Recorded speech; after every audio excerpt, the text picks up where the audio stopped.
जो राम न चाहे तू नच्चो जी, जो राम न चाहे तू नच्चो जी, जो राम न चाहे तू नच्चो जी, जो राम न चाहे तू नच्चो जी, जो राम न चाहे तू नच्चो जी, जो राम न चाहे तू ज्यों राम नचाए त्यों नचो जी, ज्यों राम नचाए त्यों ज्यों राम नचाए त्यों नचो जी, ज्यों राम नचाए त्यों नचो जी, ज्यों राम नचाए त्यों नचो जी, ज्यों राम नचाए त्यों नचो जी, जो राम न चाहे क्यों नचो जी, जो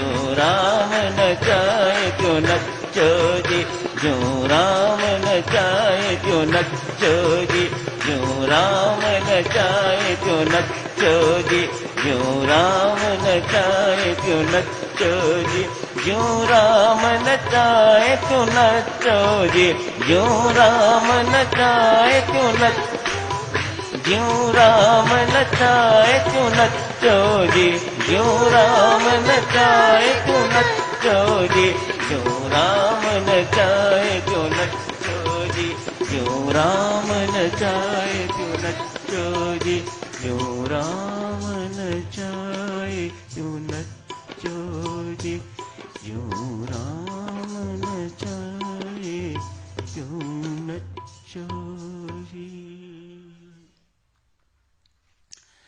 बहुत बहुत धन्यवाद दिव्यो। पूज्यपाद स्वामी जी महाराज ने वंदा विरागी का प्रसंग लिया है। यही स्पष्ट हुआ ना साधक सुनो,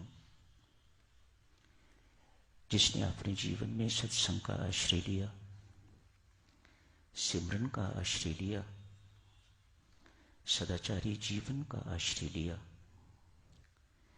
परमेश्वर ने उसे वंदनीय बना दिया। लक्ष्मणदास नामक व्यक्ति बाद में माधुदास वंदा वैरागी नाम पड़ गया, वंदनीय बना दिया परमात्मा ने। अपने कर्तव्यों का ईमानदारी से पालन किया, छोटी छोटी बातों में उलझा नहीं, छोटी छोटी बातों को लेके अपनी जिंदगी को बिगाड़ा नहीं, कभी डिप्रेशन में नहीं गया, कभी जीवन में क्रोध नहीं आया, अपने कर्तव्यों का पालन किया है, परमेश्वर के सहारे जीवन व्यतीत किया है। सत्संग यही तो सिखाता है। सत्संग की मुख्य सीख यही है, राम राम जपते जाओ, अपना काम करते जाओ। स्वामी जी महाराज की शिक्षा ही यही है। अपना काम करते जाओ, कर्तव्य कर्म निभाते जाओ, ईमानदारी से। सदाचारी नहीं छोड़नी, सदाचरण नहीं छोड़ना, नहीं तो निंदनीय बन जाओगे। वंदनीय बनना चाहते हो तो जीवन सदाचारी ही होना चाहिए, तो परमात्मा आपको, आपके जीवन को वंदनीय अनुकरणीय बना देगा। कभी सोचना नहीं कि इतना कुछ करने के बावजूद भी इसका अंत किस प्रकार का हुआ, कैसे शाही सेना ने दिल्ली में उसे चमटों के साथ नोचा है, उसके शरीर को किस प्रकार की यातनाएं दी। मत सोचना कभी कि परमेश्वर ने इसके साथ न्याय नहीं किया। नहीं, परमेश्वर ने बिल्कुल न्याय किया है। आज इसीलिए स्वामी जी महाराज ने भक्त प्रकाश जैसे प्रसंग में वंदा वैरागी का नाम लिया है। जगह जगह पर स्वामी जी महाराज ने इसे साधु कहा है, जगह जगह पर इसको संत कहा है। शूरवीर तो था ही था, पर सिमरन ने और सुंदर जीवन ने स्वामी जी महाराज द्वारा इसे साधु एवं संत की उपाधि दिलवा दी। मत सोचिएगा कि सिर्फ स्वामी जी महाराज ने अपनी तरफ से दिया होगा, नहीं, ये संबोधन परमात्मा की तरफ से मिला होगा तो स्वामी जी महाराज ने दिया है। परमात्मा ने इसका साधुत्व स्वीकार किया, इसकी संताई को स्वीकार किया। एक लड़ने वाला होने के बावजूद भी, युद्ध करने वाला व्यक्ति है, राजपूत है, परमेश्वर ने किस मंच पर लाके खड़ा कर दिया? उच्चतम मंच, संत का मंच, साधु का मंच, सर्वश्रेष्ठ डिग्री, जिंदगी की उच्चतम डिग्री प्राप्त कर ली लक्ष्मणदास ने।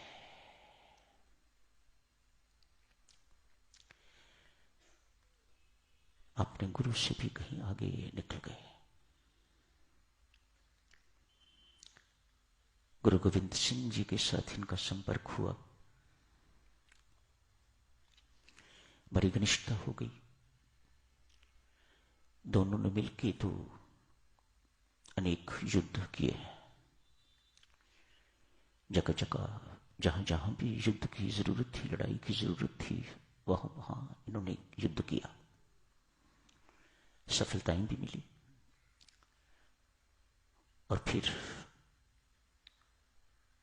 अपने ही लोगों में फूट के कारण, उनकी ईर्ष्या इत्यादि के कारण बंदा बैरागी पकड़ी भी गई।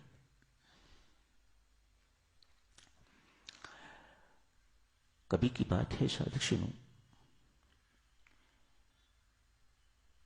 गुरु गोविंद सिंह जी ने पूछा, बंदा तेरा गुरु कहां है?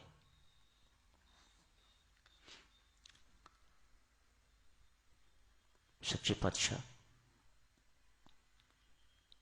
इस वक्त तो वे बैकुंठ में होंगे। गुरु महाराज के मुख पर एक अद्भुत सी मुस्कान थी, व्यंगात्मक मुस्कान, सही मुस्कान नहीं थी, सरकास्टिक मुस्कान। बंदा ने पूछा, महाराज क्यों मुस्कुरा रहे हैं, क्या बात है?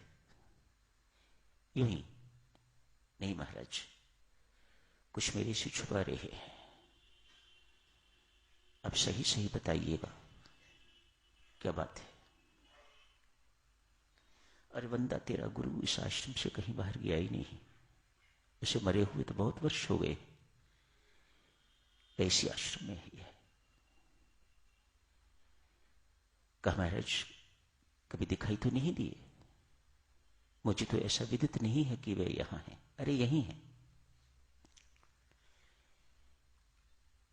बेल के पेड़ के नीचे बैठे हुए थे। कहा, वो फल तोड़, इसे नीचे ला, काट।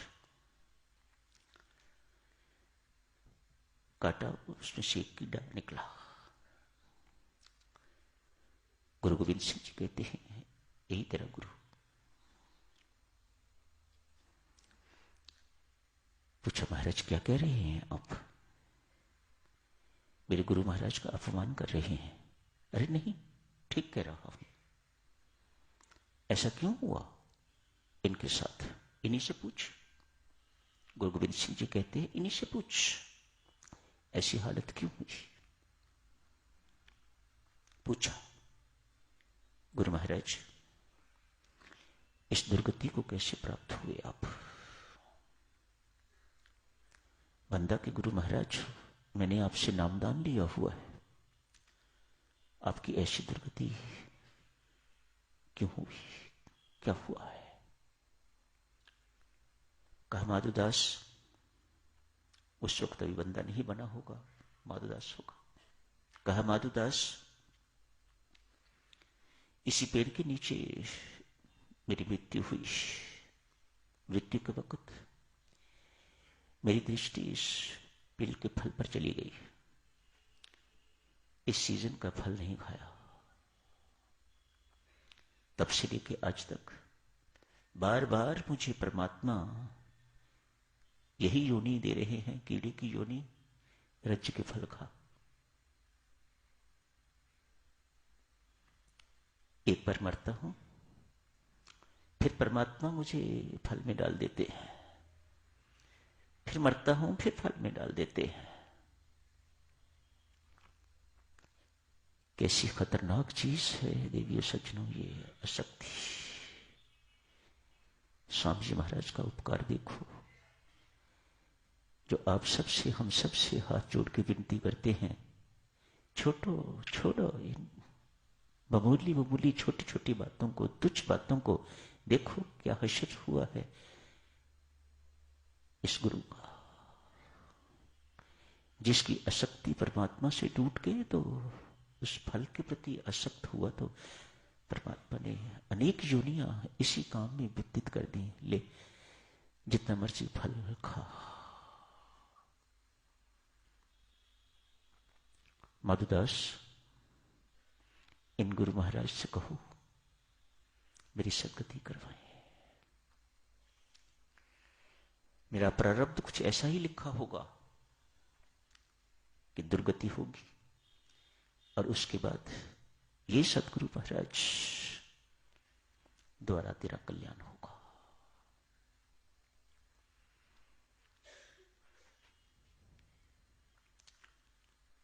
चाहते हो साधक जनों की अंत समय मुख से राम राम निकले, तो जिंदगी भर आपको राम राम जपना होगा।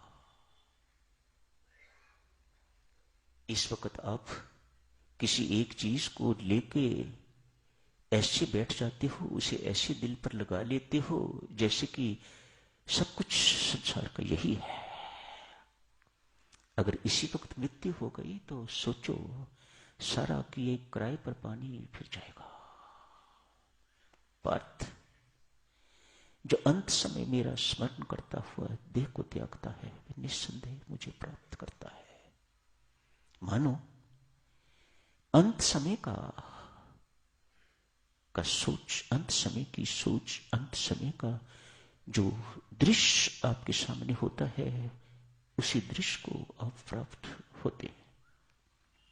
जैसे एक फोटोग्राफर की दुकान पर व्यक्ति फोटो खिंचवाने के लिए जाता है। फोटोग्राफर कहता है स्माइल प्लीज। मानो हंसोगे तो फोटो हंसी की आएगी, सीरियस मुख रखोगे तो सीरियस मुख की फोटो आएगी, रोता हुआ मुख बनाओगे तो रोते हुए मुख की फोटो आएगी। बहुत सुंदर उदाहरण। इसी प्रकार से ही सत्य है। हमारा अगला जन्म किस पर निर्भर करता है? आपकी अंत समय हालत क्या थी? अंत समय तभी मुख से राम राम जपा जाएगा यदि जिंदगी भर छोटी छोटी बातों में आप उलझे नहीं, छोटी छोटी बातों को महत्व नहीं दिया, झूठ नहीं बोला, बेईमानी नहीं करी, हेराफेरी नहीं करी, अन्याय इत्यादि नहीं किया, बहुत पवित्र जीवन, सदाचारी जीवन व्यतीत किया है, तो साधक जनों, तब परमात्मा कृपा करेगा तो अंत समय मुख से राम निकलेगा तो आपकी सद्गति होगी, आप राम को प्राप्त होगे।